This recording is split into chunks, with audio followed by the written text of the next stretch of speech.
Merci Nyabala Nignoso ya Tokomi Wapi Eza Oabino et Penge Fofana, l'élève du maître.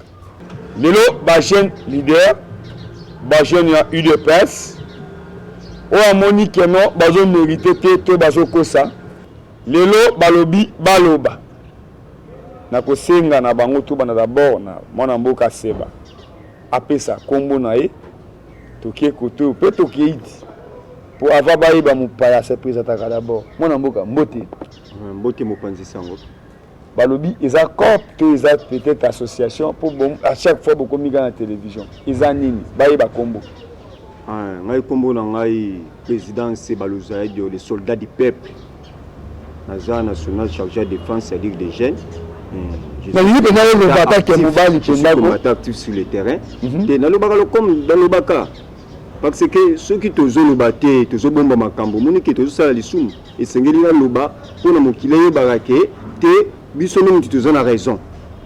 Ngai kombo na ngai ngona ona pesio ce ko yebi sebate wana mitalio.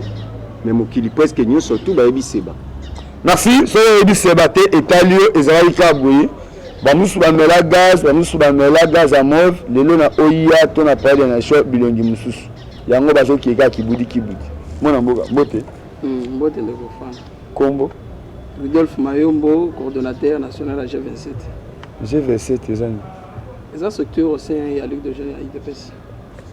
Merci. Bolo baka mwa makasi ndeko na ngai. Kombo. Merci au Pandisango. Kombo Blanchard Lolonga.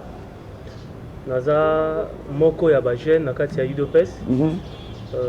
Coordonnateur également, il y a un mouvement de jeunes patriotes, mon copé il y a un mouvement dans il y a Ligue de jeunes, il y a UDPS. Maman nangai, namoni parité zali ami bali basi kombo pendao. Kombo nanga Landry Moussas, nazali secrétaire national chargé des affaires sociales et actions humanitaires ya G27. Ah, c'est qui tout social les arts. Moi c'est mobile. Kalala. Il get Kalala. Jeune UDPS. Après, il est sénateur à vie. Ouais, c'est j'ai raté. Ici, haut de toujours, sénateur. Il y a IDPS. Big Sami. On t'a salé la mboka bolo comme bazo reconnaître pays. Oui, ça a bino Big Sami pour prendre ngolo bakanga kanga balemba président ya bomoko IDPS. Merci. Papa. Ekomi muziki. To ekomi habitude. Awa image na malobezotika. Au troisième sortie médiatique na bino. Tant aux hommes la premier ministre a consulté bat mutoko a touché alonga bayambiete. Ba lien na bino ya makasi mutoko ya pe mona mboka gabe chite. Bayambiete. Bino kobima na bino bozo bima, bozo loba nini? Toli kama nini bozo talisa bato ke libulu ezali. Bon, merci pour la question. Bon, de toutes les façons, moni makamdenge zo kendele. Politique ezana mamwebele. Bon, biso ba jeune tozana reconnaissance ya ba ndeko to benga ba lien na biso ya IDPS. To senga déjà to sala ba déclaration du fait que le président de la République Yazaki azamamba IDPS président ya IDPS élu na congrès en tant que président de la République maintenant. Ayeba ko talisa ayeba ko se souvenir na bana mboka wana parce que ezana mayele te zangi ndeko tout ça longa oyo eza soit expérience ou ezangi Frank Diongo na bajomi ndongala talaka pas vraiment batu wana ba endurer donc ndo moni biso ba jeune parce que ils sont bazaba collaborateurs na biso des fois to bilingi to solana bango donc quand même to yebi sans y aller to bango ba maintenant donc le premier ministre azana ba programme na yé. Donc, dans le programme, nous ne pouvons pas forcer en sorte que ayamba ou atika parce que biso tous en a posé à gouvernement plus vite que possible du fait que Tommy a enchaîné tous déjà en retard il y a 2 ans où normalement le président de la République a sepeli ata mukete aza la minute de tokolo bazata na maboko ta kobete la ministre moko donc il faut se rattraper gouvernement premier ministre il faut à former le gouvernement plus vite que possible pour faire en sorte que tout le monde avance dans makambo et limboka parce que cas il y a urgence c'est tellement ébélé et que tous en attendent vraiment qu'on perdre. Merci mon amour Seba. kobima bino ifelengi bato baretenaka quelque chose eza na babilongi oyo soki yaka bayoki vane badi ke politicien ye oyo maboko pembe nde boyataka bilamba pembe na makambo ya Fati comme candidat mais bayambi bango te yo attaque jeune président Seba talisa ba Congolais. En tout cas merci Mopanzi Sango ndeko Fofana eloko wana ezosala biso pasi makasi parce que toyebi ba nyonso oyo tozalaki na bango na opposition o basoutenaki combat oyo Papa Etienne Tshisekedi na lit na ye associaki quand même ba opposant mosusu o basoutenaki ye tomonaki bandeko comme Toussaint Alonga tant tozalaki na opposition ne fils que mon maya komela bandaki ko soutenir biso tomonaki ndeko Debi Ndongala o bakosela ye ba makambu ba beta ye basala ye nyonso to bakanga ba bien na ye ndeko Debi Ndongala o abundelaki imperium tomonaki vie na ndenge ya riskaki ko perdre vie na ya potasia mabele tomonaki ndeko na biso Franck Diongo vie na biso Franck Diongo ba souffrance sur monaki en tout cas batuana ngai se baluzaye de état que les jeunes leaders des soldats du peuple batuana ngai nazalaka na confiance na bango makasi na kosenga vraiment na mokonzi ya mboka na kosenga na premier ministre na biso oyo ya sika quand même ameka kotala misu na ina batuana misato ayeba ndenge nini ya kopesa bango mloboko parce que baza batu moko bazo mériter liti nyonso ezalaka na mérite nango ce que otali na Ecclésiaste chapitre 3 verset 6 et le dit que la Bible nous dit qu'il y a un temps pour tout, il y a un temps pour toutes choses sur la ciel, il y a un temps pour naître et il y a un temps pour mourir, il y a un temps pour planter et il y a un temps pour arracher ce qui est planté. C'est-à-dire que nous avons ezana likambo nango nous avons kolona ezali nous avons kobuka ezali bato na lokola balonaki et sengi basala nini babuka. C'est-à-dire que et comment na Bible ce qu'on toli liti ya Papa Etienne Tshisekedi ndenga bandai kokumbela liti na Papa Tshisekedi a souffert pendant longtemps. Papa Tshisekedi azalaki lokola Moïse oya memaki bana oya lolelaki bana Israël na boumbu ya Pharaon na Égypte ate na bana Israël tina suka un moment donné nzamba lobite yo Moïse yo Papa Tshisekedi yo musala na suki yawa ale ndeko na biso babengi Félix Tshisekedi yazala kola mu Aaron azwaki baton de commandement na biso ba accompagnateur na ye bandeko ozomona so le compagnateur ya Félix Tshisekedi pona kokota na mboka ya Kana mboka ezo kotangisa mafuta ya miel lit oyo eza histoire mobimba Papa Tshisekedi bomoyaki vio amenaki combien ba boloko ya kotaki combien ba torture ya zwaki famille Tshisekedi ba moni passe Félix wana c'est un combattant c'est un soldat du peuple président biso Félix c'est un soldat du peuple mais to kosenga na ye to kosenga na papa na biso na vie na biso Félix Tshisekedi vie ba petit na yo eza pe na ba combattant ou ba lita pendant longtemps bazana balabala yangwana tulingi opesa biso loboko merci Mopanzi Sango moi mboka igeti na lingi na yo kayo to sala moi parité lelo tant nous tala image yo attaque igeti ti lelo bayebi yo obambali papa mozana souci que moto azana aru ali a bien moto azana Congo central ali a bien yango lelo oza mwasi o aussi li même nzoto pona papa te pona maman te mais pona le peuple d'abord parce que banani baza accompagner visuel le peuple d'abord. Non, actuellement le peuple d'abord les ana nous respecter te les a respecté pourquoi président a pensé qui discours na ekoloba que azalaki humilié et loko moko ezaki ko marché te yango nde loko esali que tout ça là babimisa union sacrée parce que le peuple d'abord est marché te puisque le peuple d'abord wa nos hommes ezaka slogan te c'est tout un programme o ya munene ezaka uniquement pour na ko satisfaire vraiment tali sa vision na banani le peuple d'abord tout le monde a la photo le peuple d'abord kasi Félix Ndengaza na yende muto ko incarner le peuple d'abord na kati ya peuple congolais et puis to ko komati na réalisation na puisque to si to bandi na gratuité à scolarité bien qu'ils a combattu par l'église catholique gratuité eza déjà justice ici eza kolakisa biso déjà comment est-ce que to za malembe bokangi moto bobimisi non faut pas dire ça malembe justice eza repousse biso déjà vers to kokisa une partie à le peuple d'abord c'est ça le peuple d'abord eza babilo kwana to komi kotala siko côté ba soins médicaux ya batu ya 4e âge c'est très important to ko aboutir nango malembe puisque mboka esali bane ebele totika pe ko accuser bato mais to luka pe to avancer na ndenge na biso.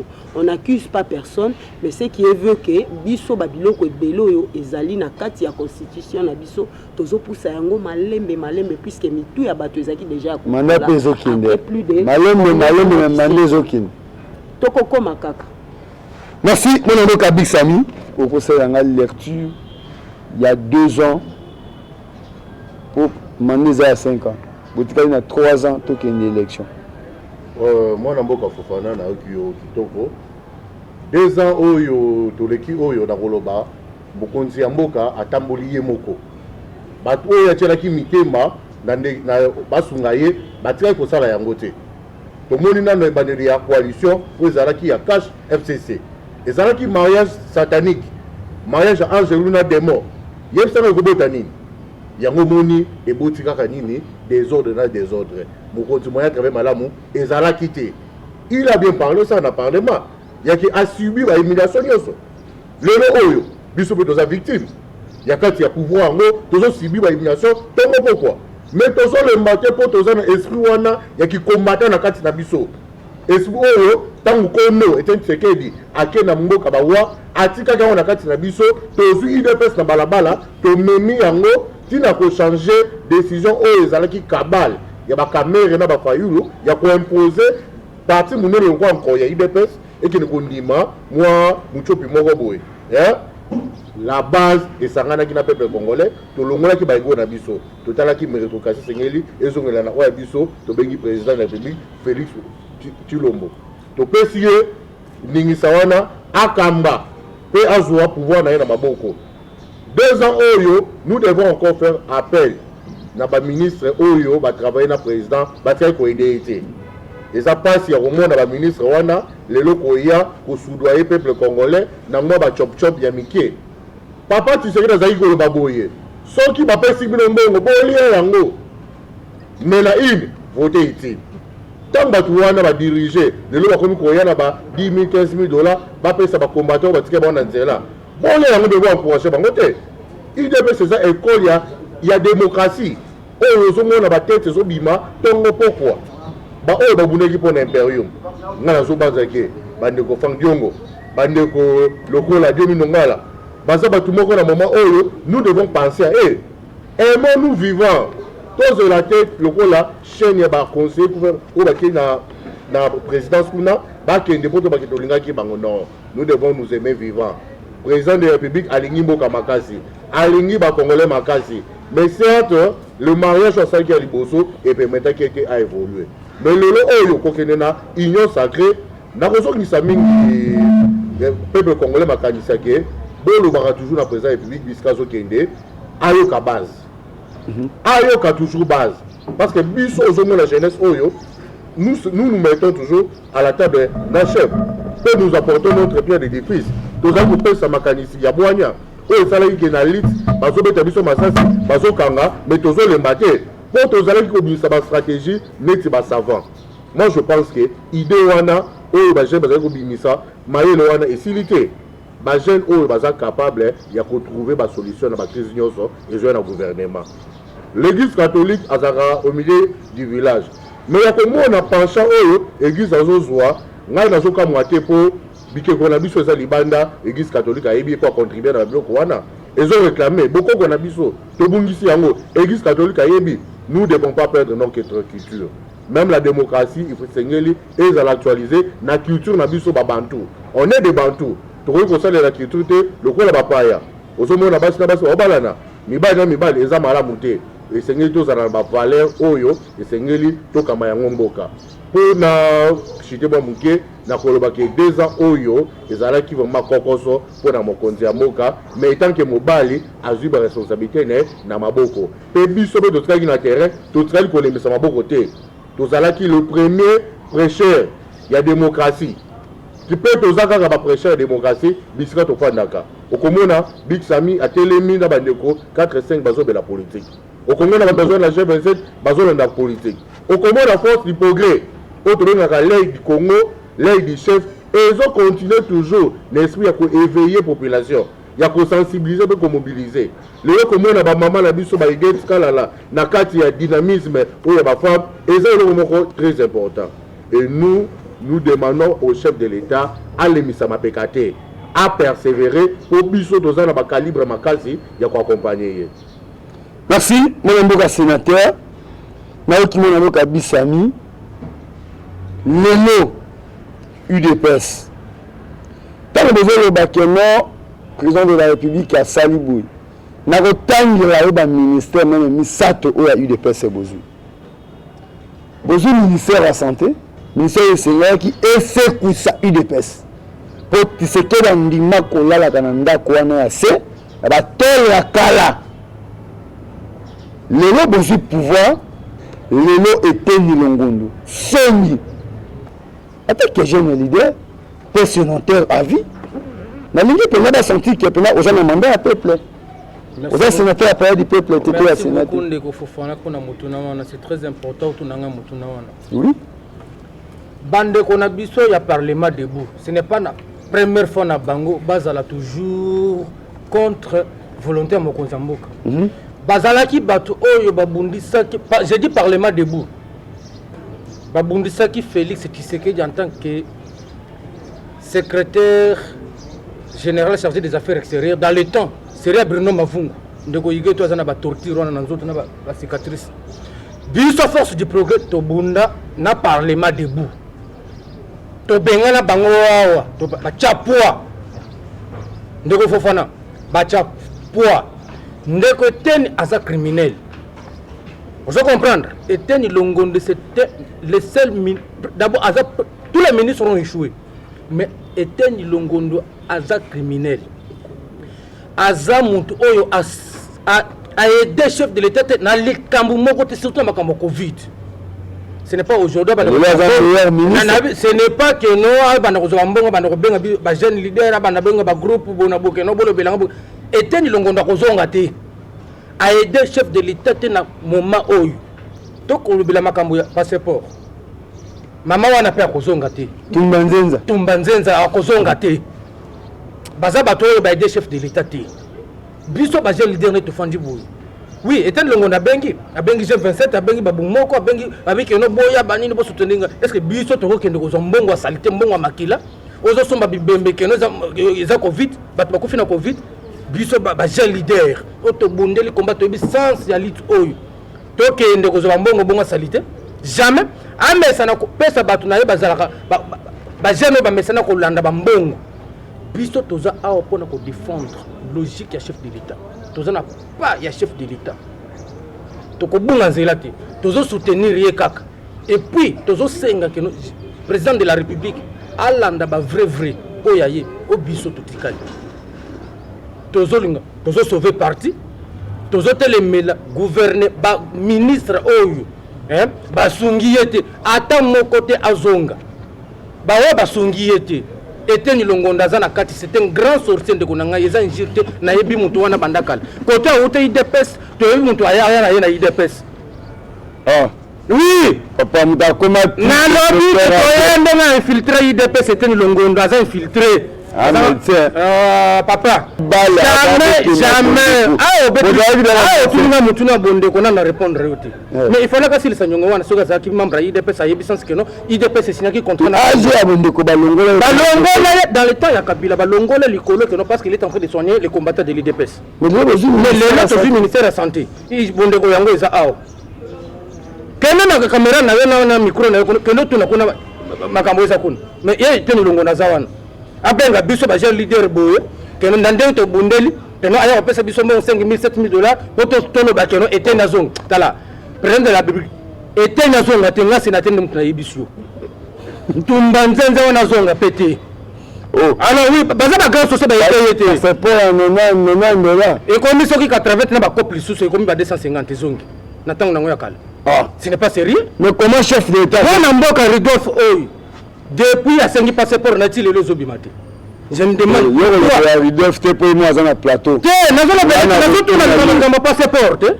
nazolo ba likambo passeport nazolo belete nazolo ba il a tumba nzenze ba aider chef de l'État te na betio le solo que ba risque qui parce que le verse ya président Félix dans les temps c'est ma prénom mavungu bazo mbele mavungu parlementaire de Bouwana président Félix a outi est oui on a permanence à Kala président Félix a outi est devant masse entre dialogue na élection population le big élection tout le monde va dialogue na est on a présenté en tant que leader ah bon il y a maintenant comme ça c'est la population qui déclare élection en dit base de lobby na appuyer azo na Kinshasa Bruno Mavunga sala guerre awo ya kosakana soki biso force du progrès to s'imposer kité mais moi na mboka lingaka zoka mabe ezala ba parlementaire de Bouwana ba finga ye trop soki bazo continuer titi na bango ya kotrahir Félix tala ba kota na biso to ba jeune leader to banga ka kutu tala kati le to liaka lino tala likambo lino si la kate to liaka lino donc cette fois-ci to kosimba mopanga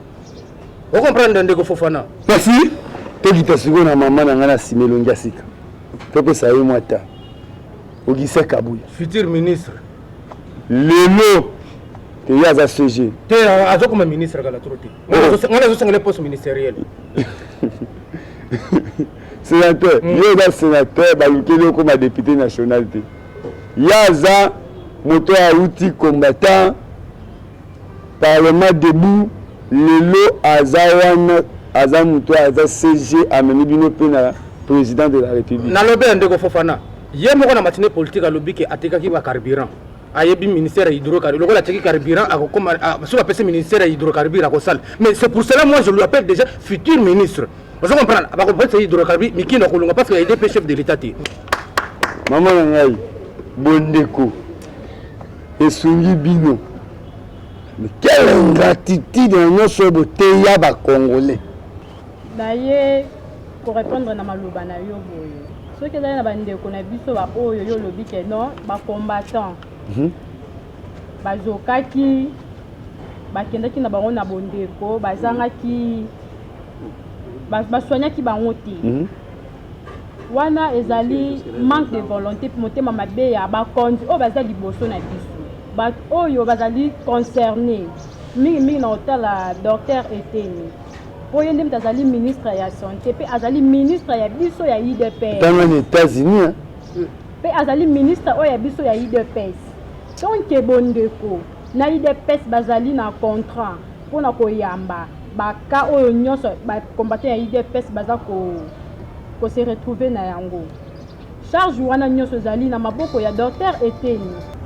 Donc ngai na koloba na mokonzi ya mboka ke docteur Eteni asali eloko moko te pona peuple congolais asungi peuple te utali na namo la parti asungi peuple na eloko moko te baka ezebele tozaki na ba mama mususu na ba clinique ngalema ba mama ya IDPS basali ba inane 2 ans ba luka ba façon nyonso bana na bango batamboli na ba cabinet ya Eteni ata mukolo moko tatikala ko yamba bango ata mukolo moko te mais batu mususu baza ko aider bango donc on ezali ki mutema mabeza manque de volonté o ngana oluba.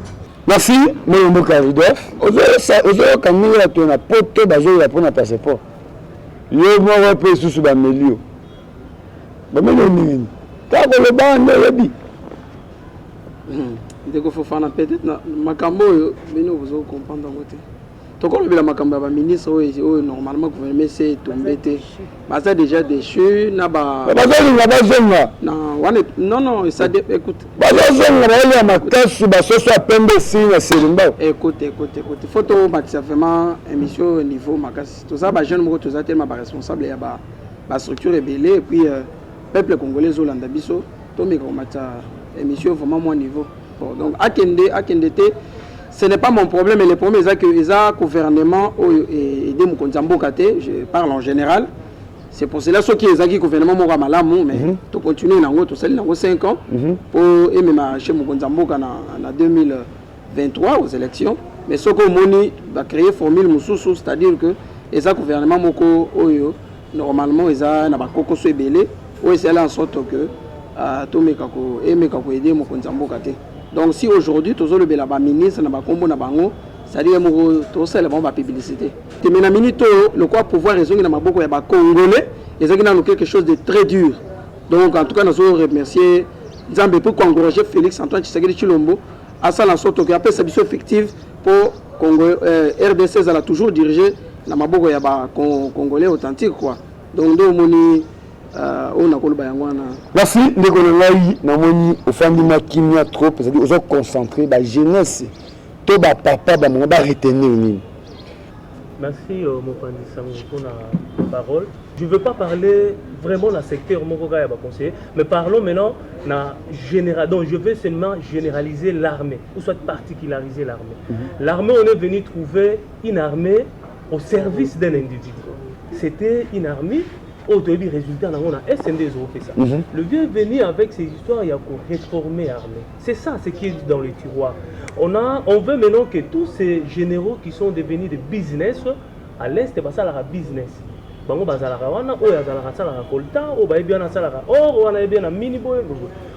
la permutation, on souhaite changer, on a un état-major différent. Le problème c'est ça, c'est ce que le président est en train de faire. Même Rambo il y a Ituri et consort. Les complicités, c'est dans les rangs. Il y a des généraux là, nous le savons très bien. Mais le président est venu trouver, nous sommes venus au pouvoir dans un contexte, il y a coalition. Et on n'avait qu'une seule armée, c'est seulement cette armée-là. On ne pouvait pas prendre une armée étrangère pour résoudre des problèmes au Congo. On a voulu d'abord comprendre les mots qui gangrènent l'armée, il y a beaucoup en Abysso. Après cela, on va commencer maintenant à donner des solutions. Mais pour l'instant, tirage de l'armée en Abysso, c'est simple. Et Zakaka, kolongola ba généraux nyonso yo baza trempé na ba makambo ya mabe. Ça c'est de 1. Et de 2, qu'on sanctionne ba généraux tout baza cité na ba rapport mapping, ba rapport belé ya nini voilà. Ça c'est déjà en gestation, ces histoires qui sont en train déjà ils ont ça les. Vous voulez pas que le président puisse aller directement avec une baguette. Non, hier avec Azapé Moutou.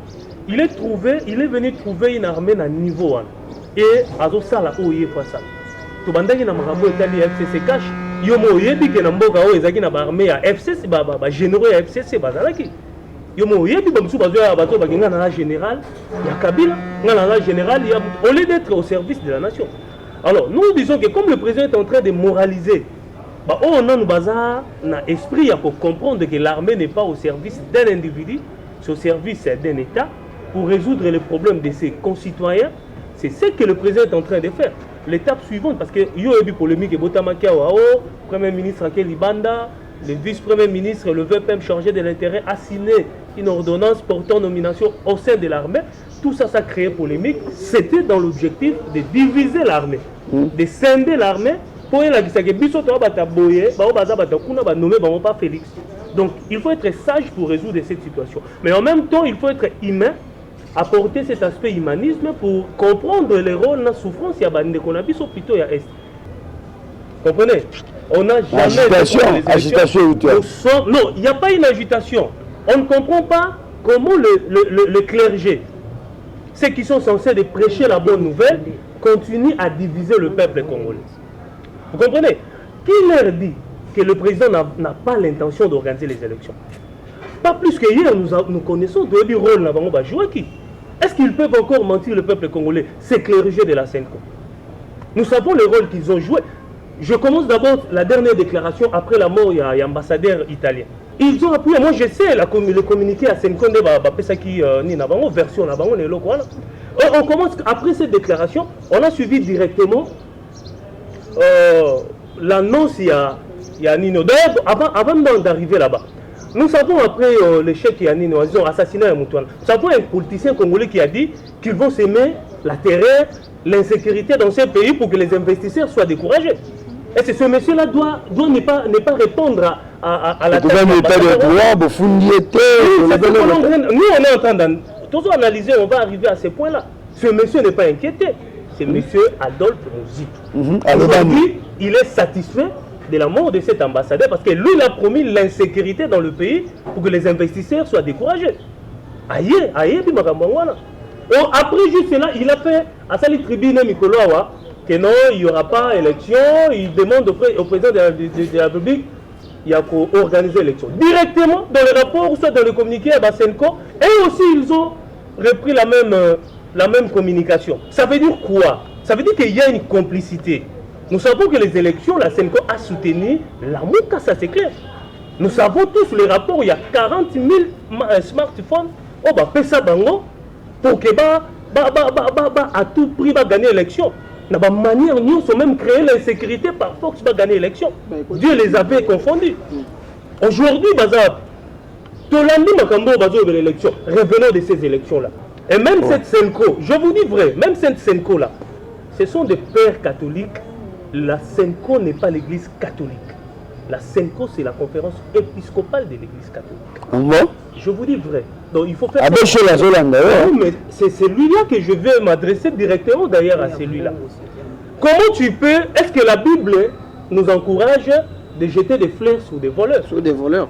Un monsieur qui a détourné pour le bien communautaire quelque chose qui devait profiter pour des millions de Kinois, des Congolais comme ça, pour seulement s'attribuer ou investir pour ses propres frères, c'est celui-là que vous allez remercier là-bas. Et c'est ce monsieur-là qu'on peut remercier. Merci, je chute rapidement. Je chute rapidement pour parler des élections.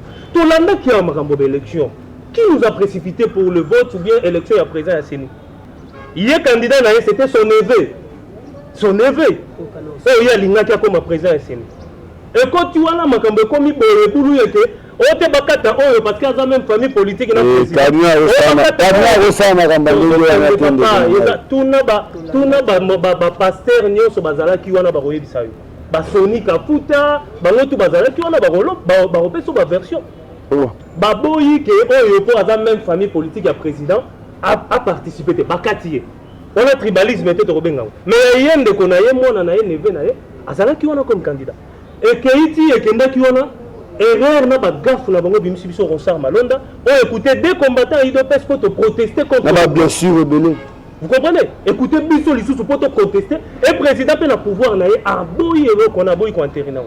Et aujourd'hui vous revenez encore Mouto à la kisi bonne foi ya ko memamboka na élection crédible pour mettre en place une CENI la crédible, vous commencez à lui attaquer donner des procès d'intention avant que tout makambounio tu banda ko tala makabo ko tala l'élection. Il vise quoi derrière ça? Pour diviser l'opinion en disant que l'opinion, Félix ne veut pas des élections. Ça, c'est quel genre de stratégie? Biso toye du place bazolal. Toye du place bazo soutenir. So bazaka na nampo na batubania ya Dan Gerter na kingo zaka ati lelo po ba bimisa candidat na bango na mbongo bazolinga bazwa. Le peuple congolais ne va pas laisser la tâche facile na manœuvre wana. Le président c'est un président au hasard pour les Congolais. Dernièrement Tolandi, gaffe mususu. Tolandi président bandi consultation. Bango baloba que non Félix a se séparé na Kabila, alias na bango est productif et consort. Le président a pris l'option de se séparer na Kabila. Abandi ko consulter classe politique. Tomoni Senko yebe na ndenge na abandi ko consulter. Aki ko consulter na Kabila. Après bandi lisu ko senga ote to senga dialogue pour batu ba fanda. Mais le président bino président répondre na ba déshydratant na bino. Après bo bandi ko le bandi lisu ote to zonga dialogue président Kabila, président Félix ayo kanana na Kabila pour Kimiezala. Mais où est-ce que vous lorsque vous demandez après que le Kingakati après comme le président Fernando Gonaye Basola sur la tuni église finalement il veut nous amener où? Pour on va la message non bah ça va coopérant Senko. Oui,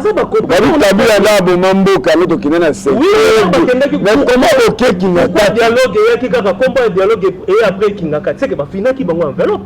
On se voit musala bateau bazo. Non, mais balali balamuki mon mboka iget 5 ans il obi que non, t'es respecté, monsieur Tala président de mandat à 5 ans, à Salika 2 ans, bah il t'es respecté constitution.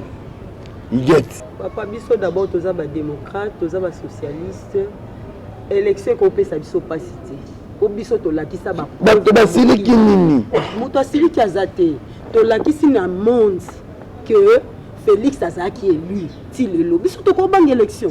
Toza ko banga élection na eloko moko te. Nanu tokomi 2023 te eza lokola mwasi aza nanu na zemi nanu akomi ata 9 mois te okomi koloba. En tout cas il faut bota.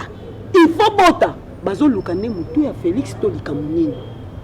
Tous à la série. Vous reprochez à Bécholeni. Tout n'a ko reproché était yenda za musala nzambe ayebi azo rendre compte na nani. Poison face à Yesu. Biso to yebi bango ba saint. toliaka communion toyebi bango ke bango nde balukaka intérêt na biso mais ce que biloko tokomi komona eza kosalama par rapport ya batei na biso wana nde tozo comprendre te pona vie ya mutu musa église ezani bango nde balakisa biso toyina mutu te mais tozo sentir ke bango bayini Félix puisque baza ko combattre à tout prix on a tout mon azali na messe wana monseigneur cardinal atei kitoko te papa eloko tokomi komona biso peuple congolais ezali gratuité za attaqué sur tous les plans d'abord na église catholique en tout cas sur tous les plans gratuité église catholique on dirait bamongo banose pas baparents wana or biso tant petit tozali awa toyebi ke église catholique eza eloko moko ya social eyaki po aider peuple congolais mais tozomona sous-sens nango te tokomi komona lokola bakomi koattaquer sur l'église na ça ba social église catholique aussi okola ba méthodiste okola ba missionnaire bazoya toyekolaka yango ke bango nde baza ba social mais ce actuellement c'est deux choses différentes. Deux choses différentes pourquoi? Parce que tu as remarqué qu'ils ont combattre gratuité.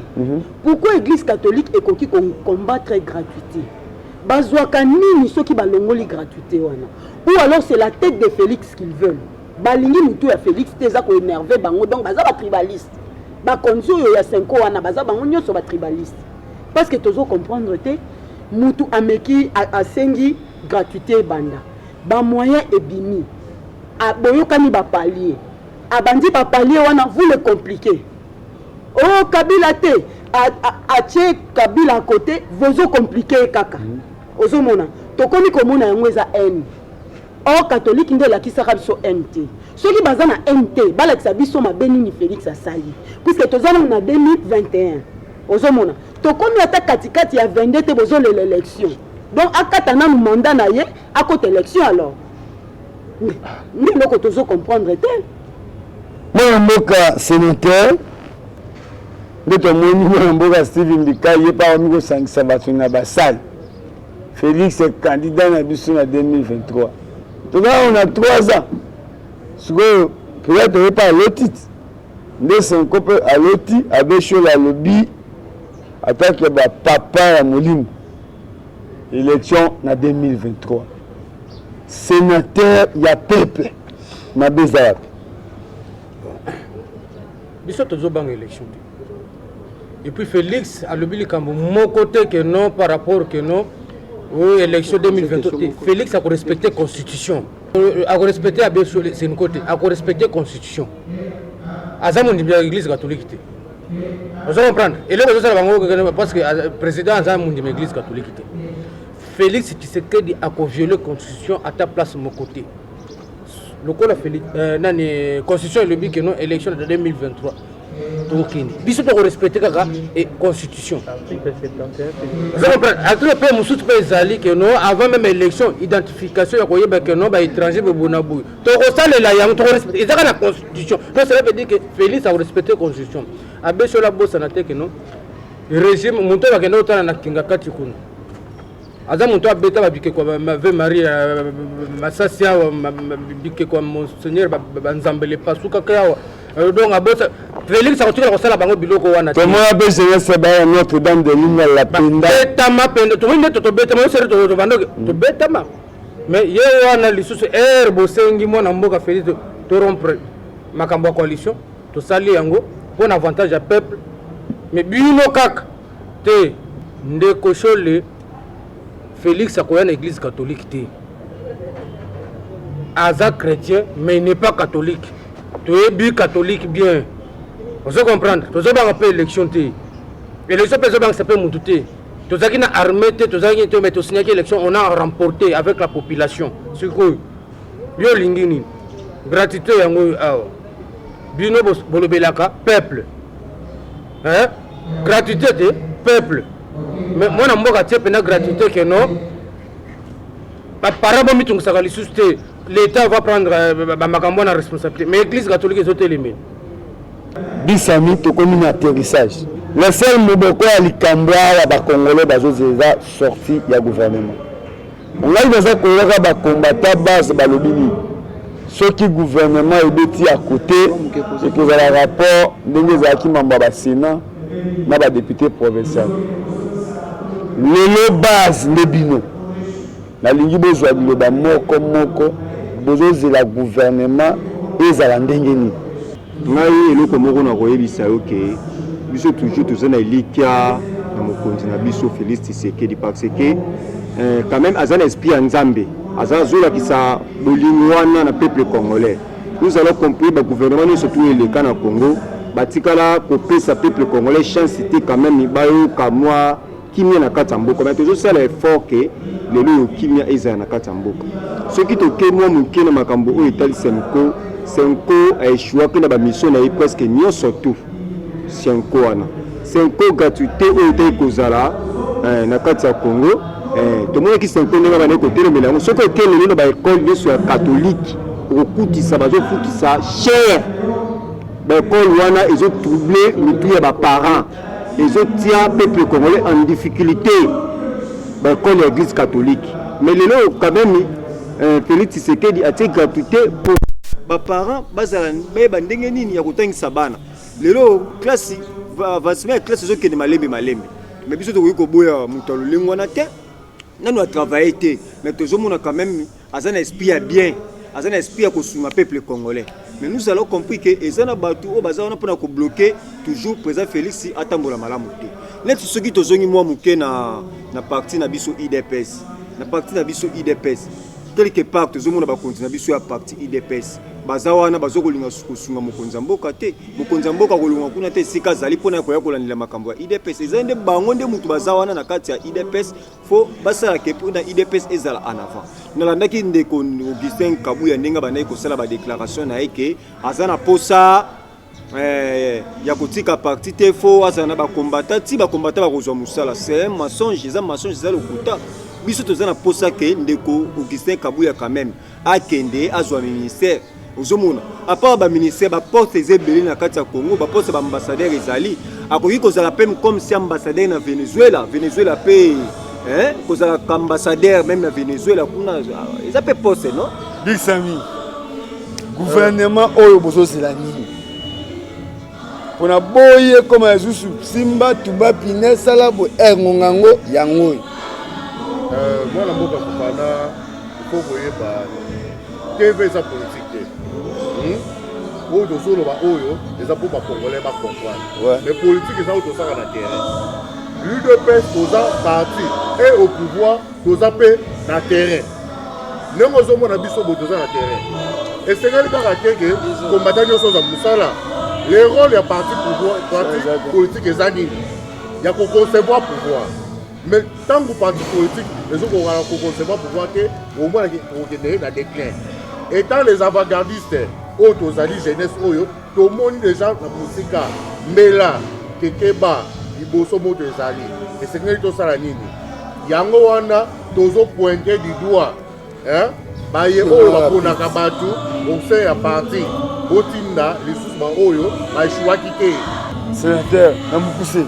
Merci beaucoup de Fofana biso tokosenga na chef de l'État le gouvernement union sacrée donc il faut kaka atala mingi bato oyo bakoya kosunga ye ozo comprendre tozo belela chaque fois que non chef de l'État yo kande biso ba chef leader que non gouvernement union sacrée to boto ko tabalabal parce que cette fois-ci to moni faut pas na bato oyo que non biso to lingite que non to moni bilongi na bango tala to ko neutraliser même capital au Zombono Mwana mboka to komi na suka malobeze pa nao non vile olala na ndenge nini biso toza ba membre ya IDPS pour biso nde toza na pouvoir les premiers actes que juste ba inquiétude nde to mona makambo ndenge ezokendele le fait que d'abord le président a victimisé na bato belé donc responsabilité ya makambo tozo mona lelo eza un tout petit peu partagé du fait que parti d'abord aider mokonzi mboka na eloko mokoté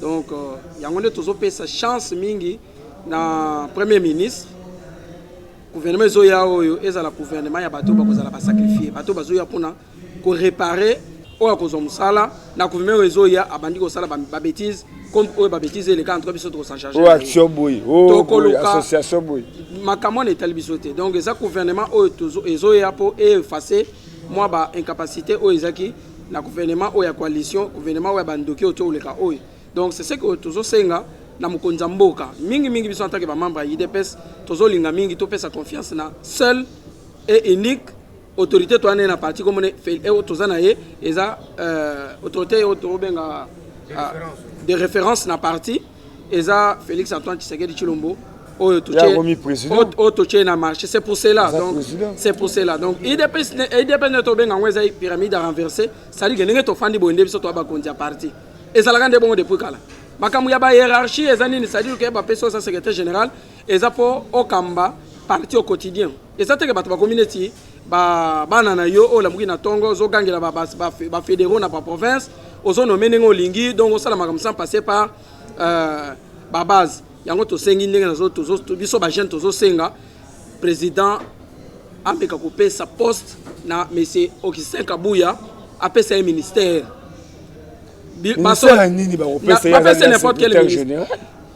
Sortie médiatique à autoko sala awa et ça n'a sens c'est parce que parti politique IDPS na minute ezani na entreprise ezani na société ezani ni comme parti politique to éviter soki a aussi ça va combattre na kopesa ba misala nini donc soki IDPS ezaki na misala to comprendre que Augustin Kabuya en tant que secrétaire général pendant ta oyo asali ba usine asali ba oyo a implanté par donc tokozo misala na nzela na ye mais to comprendre que ça na volonté tellement makasi Alexis Bolingo Ebele pona ko aider nini yango tozo sengela ministère président pesa un ministère pour ayeba ndenge nini ya ko engage ko soit ba combattant ou ayebi ba kozala ba compétent na nini na ministère na ye donc c'est pour cela que peuple congolais ba pesa Félix Antoine Tshisekedi confiance botika ko landa batu wana ya 5 wana baza ba confusionniste baza bato baza à tout le temps na ba lobby libanda pona ko bundisa mboka oyo ti déjà na ba pasi ebele nanu tochiki kolela ba congolais bazo kufa na ST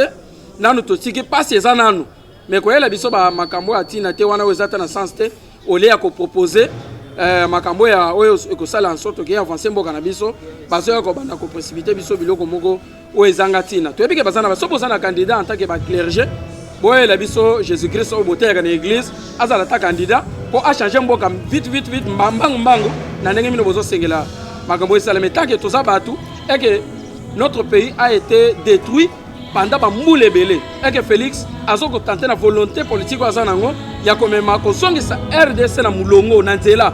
Merci o Monique Bakosi to lobeli mutu mais attaque ban ba réclamer que papa mérité azwa musala est-ce que Bakosi merci Madotou Baote ya union sacrée vision ya chef de l'état bon séjour na Mujima mwana mboka Eliezer.